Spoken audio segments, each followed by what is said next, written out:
अस्सलाम वालेकुम स्टूडेंट्स, मैं हूं साजिद यूसुफ गखड़ और आप देख रहे हैं हमारा चैनल मैथ्स अकाउंटेंसी। अभी तक आपने हमारा चैनल सब्सक्राइब नहीं किया तो इसको सब्सक्राइब करें और बेल बटन के ऊपर पुश भी करें ताकि आइंदा आने वाली हमारी अच्छी अच्छी वीडियोस आप तक पहुंच सकें। तो स्टूडेंट्स, आज का हमारा लेक्चर है English grammar and functional English. तो इसके ऊपर आज हमारा पहला लेक्चर है। पहले तो मैं आपको बताऊंगा कि इंग्लिश ग्रामर और फंक्शनल इंग्लिश में फ़र्क क्या है। तो स्टूडेंट्स, यहाँ पर इंग्लिश ग्रामर के अंदर आपकी जो टेंसेस वगैरह जो यूज होते हैं, यानी हैज के तरह लगाना है, हैड के तरह लगाना है, have been, had been, is, are, am, verb की फर्स्ट फॉर्म या सब्जेक्ट को किधर इस्तेमाल करना है, ऑब्जेक्ट को किधर इस्तेमाल करना है, हेल्पिंग वर्ब को कहाँ पर इस्तेमाल करना है, प्रपोजिशंस को किधर इस्तेमाल करना है। इस तरह की चीज़ें मैं आपको सिखाऊंगा कि इंग्लिश के अंदर कौन कौन सी चीज़ें कहाँ पर इस्तेमाल होंगी और किस जगह के ऊपर कौन सा टेंस वगैरह लगेगा और किस जगह के ऊपर आपने कौन सी प्रपोजिशन आपने लगानी है। तो ये बात हम करेंगे इंग्लिश ग्रामर में।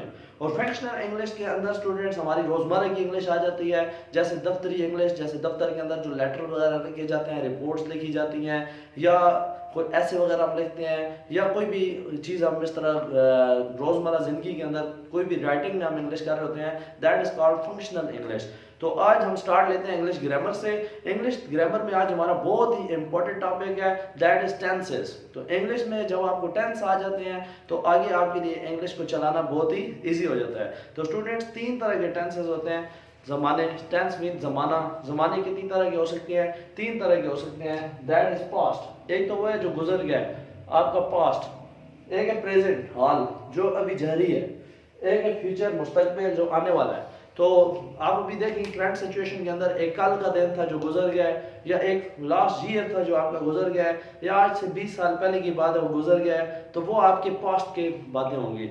जो आज हो रहा है, ये अभी हो रहा है, ये करंट सिचुएशन के अंदर हो रहा है, दैट इज प्रेजेंट। और एक जो आपके आने वाले वक्त में होगा, कल होगा या उसके बाद परसों होगा, या आने वाले 2 सालों में, 10 सालों में, 20 सालों में होगा, दैट इज अवर फ्यूचर।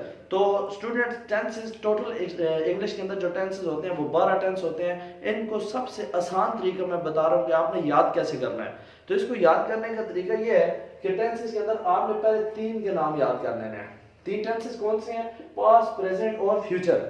इन तीनों को याद कर लें और आगे इनकी किस्मों के 4 नाम को सिर्फ याद कर लें। जैसे इनके आगे किस्में हैं, एक है इंडेफिनेट, एक है कॉन्टिन्यूस, एक है परफेक्ट, एक है परफेक्ट कॉन्टिन्यूस। ये 4 इसके टाइप्स हैं। तो देखिए इनको 12 कैसे बनाएंगे। जैसे past indefinite, past indefinite tense, past continuous tense, past perfect tense and perfect continuous tense. तो ये आपको मैंने 4 टेंसेस के नाम याद करा दिए। यानी पास्ट के साथ आपने डेफिनेट का नाम लगा दिया, पास्ट के साथ कॉन्टिन्यूस का नाम लगा दिया, पास्ट के साथ परफेक्ट का नाम लगाया और पास्ट के साथ परफेक्ट कॉन्टिन्यूस का नाम लगाया। तो ये हमारे पास्ट के 4 का सेट पूरा हो गया। तो इसी तरह student, present indefinite, present continuous, present perfect and present perfect continuous. तो इस प्रेजेंट के साथ अलग अलग आपने नाम याद करना है। जैसे प्रेजेंट के साथ इंडेफिनेट, फिर प्रेजेंट के साथ कॉन्टिन्यूस, प्रेजेंट के साथ परफेक्ट और प्रेजेंट के साथ परफेक्ट कॉन्टिन्यूस। ये आपका 4 का एक और सेट पूरा हो गया। 4 का सेट ये हुआ और 4 का सेट ये हुआ। अभी तक हमने 8 टेंसेस के नाम याद कर लिए हैं। इसी तरह फ्यूचर के साथ आप लगाएंगे future indefinite, future continuous, future perfect and future perfect continuous. तो फ्यूचर के साथ भी आपने इन चारों को लगाना है। जैसे मैंने फिर ऑलरेडी एक्सप्लेन कर दिया, फिर कर देता हूँ। फ्यूचर के साथ इंडेफिनेट का नाम लगाया, फ्यूचर के साथ कॉन्टिन्यूस का नाम लगाया, फ्यूचर के साथ परफेक्ट का नाम लगाया और फ्यूचर के साथ परफेक्ट कॉन्टिन्यूस का। तो स्टूडेंट्स, ये हमारे 12 टेंसेस बन जाते हैं, जैसे प्रेजेंट, पास्ट और फ्यूचर। तो ये 12 टेंसेस के नाम, ये आज का पहला लेक्चर है जिसमें जस्ट आपने सिर्फ नाम याद करने हैं कि टेंसेस के 12 नाम आपने याद कैसे करने हैं। यानी 3 × 4 = 12। तो ये आज के 12 टेंसेस हो गए। तो उम्मीद है कि आपको आज का लेक्चर बहुत अच्छा लगा होगा और बहुत ही इंटरेस्टिंग लेक्चर था। इंशाल्लाह मिलते हैं नेक्स्ट लेक्चर में। तब तक के लिए इजाजत, अल्लाह हाफिज।